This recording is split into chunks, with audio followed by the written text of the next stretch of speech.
মৃত ব্যক্তির বাড়িতে 3 দিন 5 দিন 7 দিন নিয়ম করে ভাত খাওয়ানো হারাম।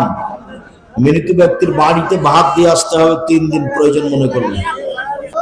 শায়েখ, আমার প্রশ্ন হলো, ওযু করার পর লজ্জা স্থানে যদি স্পর্শ বা হাত লাগে তাহলে কি ওযু নষ্ট হবে? হবে না।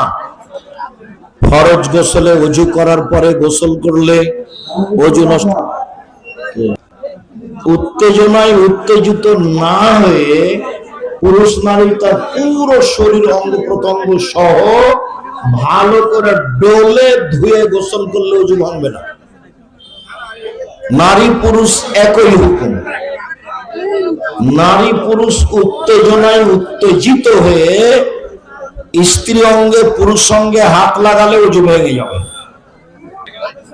বর্তমান সময়ে বিবাহ নিয়ে সমস্যা, যেমন জাদু করা, বান মারা, এসব থেকে পরিত্রাণ পেতে কোরআন ও সহিহ হাদিসের নাস ফালাক করতে থাকে তার গায়ে।